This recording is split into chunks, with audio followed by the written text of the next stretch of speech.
Welcome to Pseudo Creations, where we make your imagination a reality. I'm back home today because where I'm doing this next setup is closer to my house. So I stopped by the building this morning to pick up all my supplies so that I can go set up today. So today we are working with Qualitex Pink, just the standard Qualitex Pink, the Tuftex Hot Pink, and Qualitex Rose. So these are the three colors that we're gonna work with. I tried to match the picture that the client sent me, and so that's what we're gonna inflate right now. I'm gonna inflate as fast as I can because I want to set up really quick so I can see if I can make it to pick up the kids or not. If I can do it in an hour, that would be amazing. But because I have shimmer wall panels to assemble, I don't know if I'm gonna be able to make it on time, but we're gonna work as fast as we can to try and get it all done. So let's get started.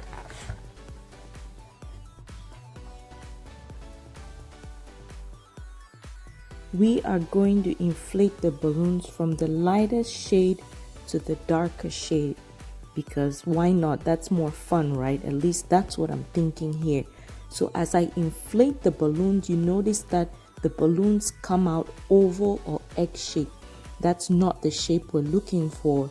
We want to inflate to where it's oval, then compress, letting some compress in the opposite direction while letting air out of the neck to give it a more rounded look. Then we tie two balloons together that are called pairs. So I know a lot of you have been watching me for some time and you probably have heard this tutorial, this method over and over again. The reason I'm repeating it is because I've noticed that a lot of people watching lately, I've had a few comments that this is their first time, they just subscribed. So I want to make sure that if someone is catching this video for the first time, at least they're getting the tutorial and getting those tips for balloon inflation.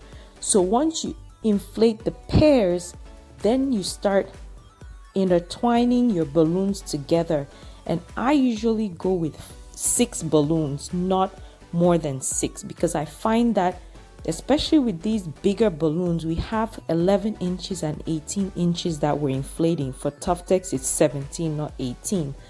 But I find that if you add more than 6 in a cluster, it just presses the balloon and it squishes it. So your garland ends up looking as though your balloons are choking. So I don't like that. I go with 6 and then I end up tying my necks together to build my garland. If this is your first time tuning into the channel, I welcome you. Please consider subscribing. It really supports my channel, keeps me going, and keeps me excited to create more videos, because I know you guys are subscribing because you truly care and you want to learn, or you just love watching decor like I do and doing what I do. I appreciate all the people who have been commenting and wanting to learn. I did put out a survey last week asking who wants me to do a more live version of what I'm doing today, but it would be a shorter garland, of course, so that we're not spending the whole day, because all my videos are sped up just so it's easy and you're not spending so much time watching it, because then it takes up time. But I know a lot of people have asked if I can do a live version. So I just put a vote out there and I saw the response. So I'll plan on that and I'll announce it ahead of time so you can prepare by buying your balloons and buying whatever you need to inflate and work with me, and we can make it where I can see your comments and that kind of thing. So we'll figure that out and I'll make the announcements ahead so you can prepare and be present. So here we are on the last shade. Same method, we're doing that over and over until we are able to get all the clusters that in quote I think we would need. And then I'll show you how I package everything to take to the venue. This is for graduation. The backdrop design they sent was for a birthday design, but the girl graduating, I believe it's a high school graduation, she wanted the shades of pink and that silver, and was very happy with the backdrop. I'll have to share, I think I'll post on my Instagram the response her mom sent me of how much they like the backdrop. I just love those little notes. I've had a few clients even write thank you cards, and I really appreciate those. And it's in my office, especially the feedback, because it makes you know that you actually did what they wanted. So I was really happy about that. So we're wrapping this part up, trying to get the last color in, and then we still have our filler or our baby balloons. Those are the 5 inches. Someone asked me in the comments about how many balloons I use for the install. It's really hard for me to tell because sometimes I'll buy the pack and I just go through the pack. But one thing I've been doing, if you saw my balloon organization video, I have these containers that I put the balloons, so it's harder now to really tell how many balloons. But when you watch the video, you can gauge how many clusters I'm making, and that can tell you how many balloons. But I don't keep track, or I don't count the balloons when I'm doing them. I guess if you really wanted me to do that, I could, but it's just more tedious, and especially today that I'm trying to rush to get it all done. And well, if you've been watching me, you already know it's always a rush. But story of my life, right? I'm forming all my quads or my filler balloons now, just trying to get them all done, and then I'll show you how I load everything and get it to the venue.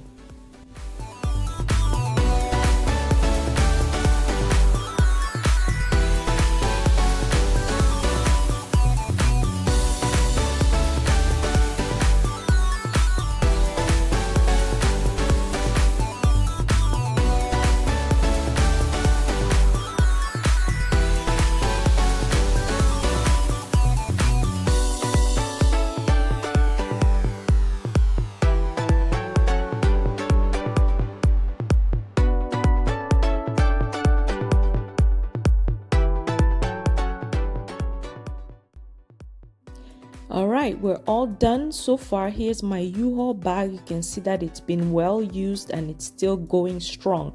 I buy these mattress bags at the U-Haul store. I like the queen size because it's big enough. I like stuffing the bag to the brim, and with this size I'm still able to get through my standard door frame to get to my car. I noticed when I bought the king size that I overstuffed and it was harder to get the balloons through, even though if I had a truck, I could fit that in. But with this, you can still get through the door frame. You see how I stuff it really well, get it all in. And I always start with my filler balloons because those are the ones I use last. So I put that on the bottom, and then my other balloons come next. Okay, I did most of the balloons. I'm gonna inflate more at the venue just to save some time or space in the car, because I don't think everything would fit. Well, maybe, but I don't have another bag, so we'll inflate more when we get to the venue. So now I'm gonna look at my design again and see if my color blocks are bigger, and I'm gonna combine a couple of these. The ones I have here left, I have two of these two colors, and then I'll show you how I load the car. Okay, I have the car pretty well stuffed. I don't think I could have inflated anymore. So that's the bag. There's some space here, but not much. And the back here, I put the other clusters that wouldn't fit in the bag right here. So I'm trying to push it in so that it'll close. Okay, there it goes popping. Okay, so I'm just gonna close it. Hopefully that closes. Might have to push down.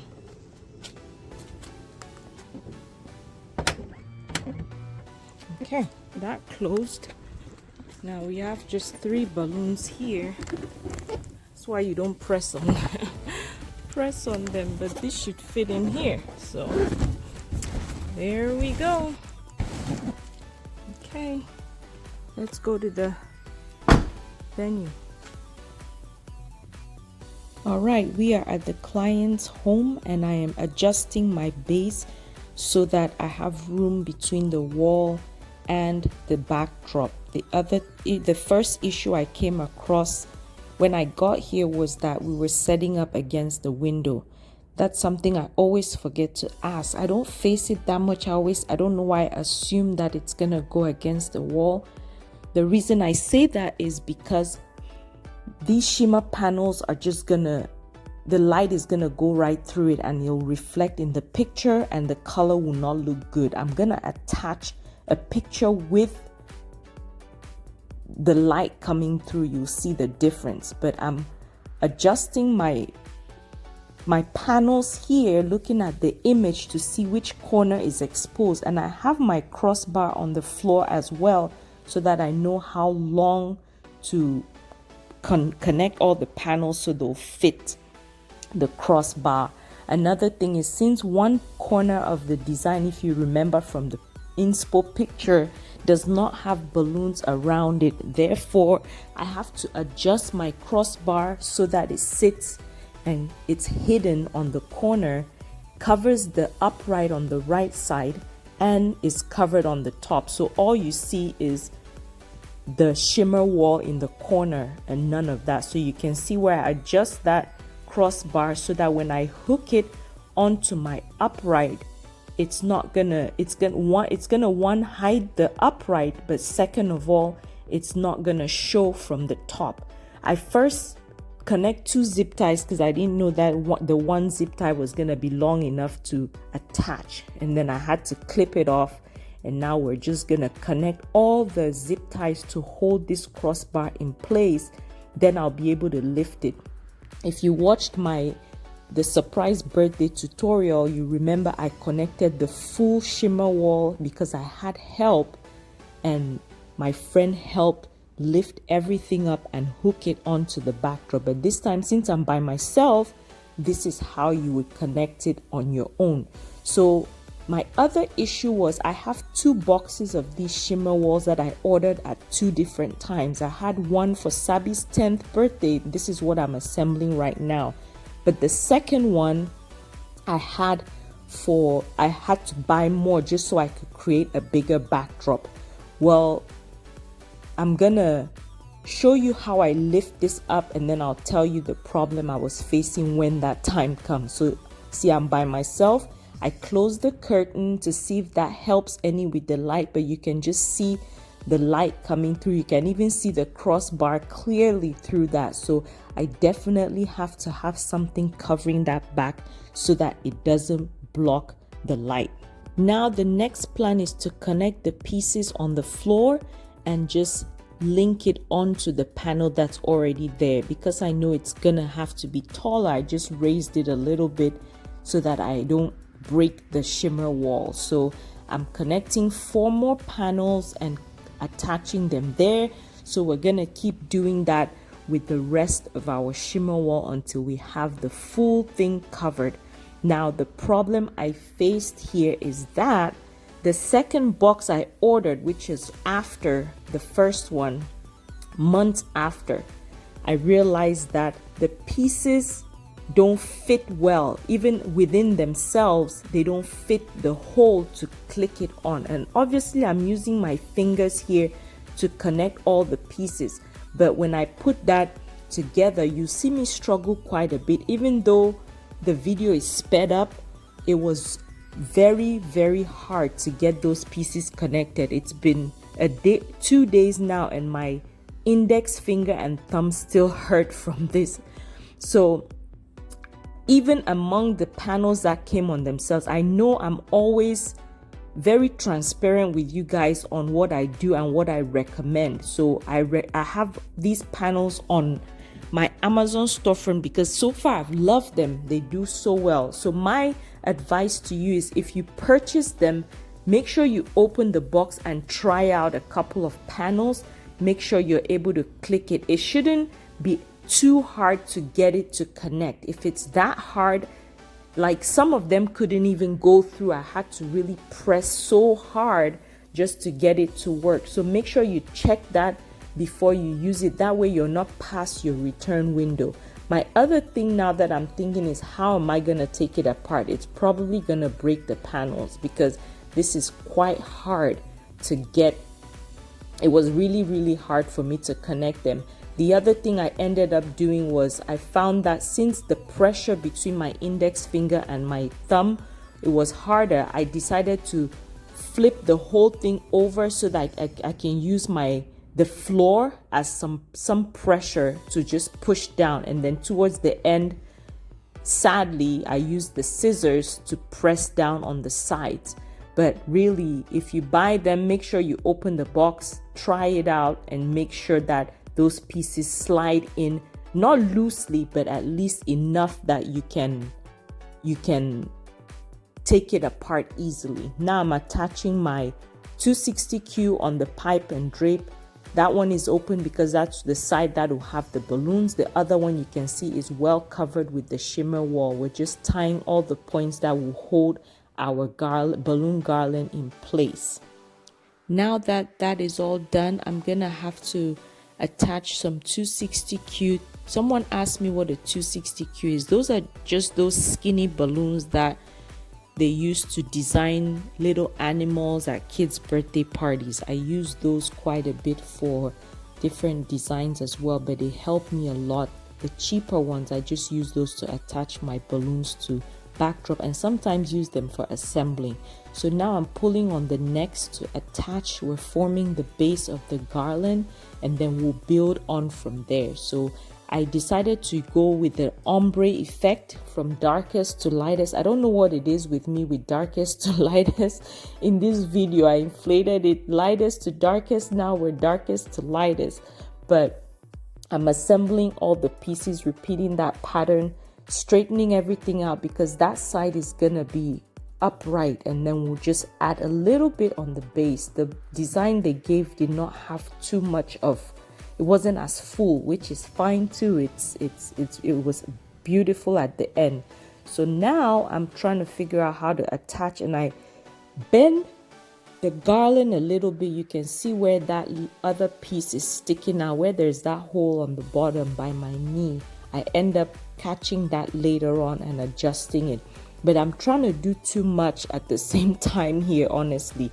So I'm putting this part, trying to get the filler balloons at the same time, adjust everything, and you'll see I'll fix all that later on and it comes together nicely. But I'm thinking I have to adjust that cluster there just so it tapers down a little bit. So I'm twisting, moving it around to get it through that corner and at the top. So now I am attaching the middle piece right there. I created a loop on the 260Q and just looped that around the balloon instead of wrapping it in a figure 8 as you've seen me do in the past. I did that in the middle and the bottom, but the top I wrapped it around. Again, constantly making adjustments, constantly stepping back to see what I'm doing, make sure the balloons are behaving the way I want them to. I had to inflate a couple more balloons here because I wanted smaller balloons on that very end. That's where it ends.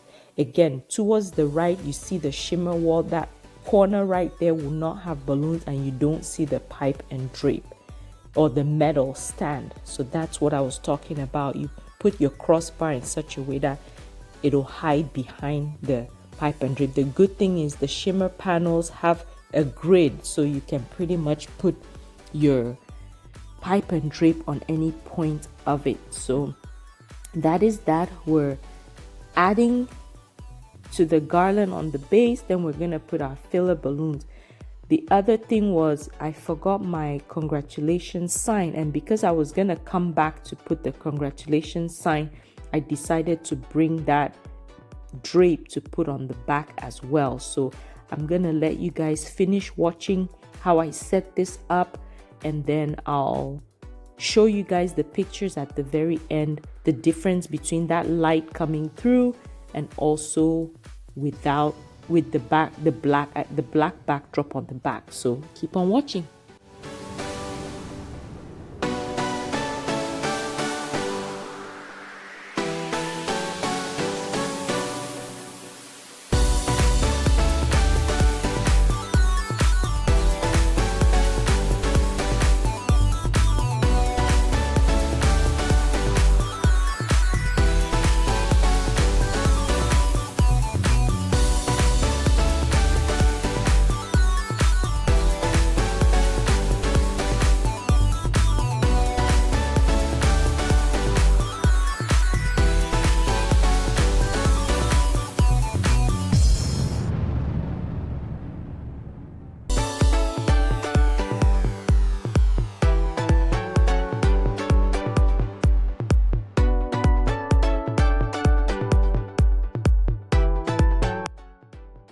I realized here that I was out of the hot pink balloon, so I'm inflating some balloons here so I can form the clusters for the right side. Don't forget that we still have to do a set of balloons on the right, but not quite touching the balloons we have at the top there. So it's gonna just go a little over halfway, and I'm creating kind of a mixture of colors here, not going ombre this time, but also designing it where it's slowly tapered upwards. One of the balloons had popped here, so it was attached to another balloon and that came apart, but I just tied that in and it worked fine. So here we are with that piece. We're gonna put that on there. Because I forgot to adjust the camera, you don't see that, but it's the same way I installed the one on the left. I didn't want to just bore you watching the camera with no action, so I had to cut that out. So that's all in. We're putting the filler clusters, and I'll show you the picture of before and after I put the curtain. So keep on watching.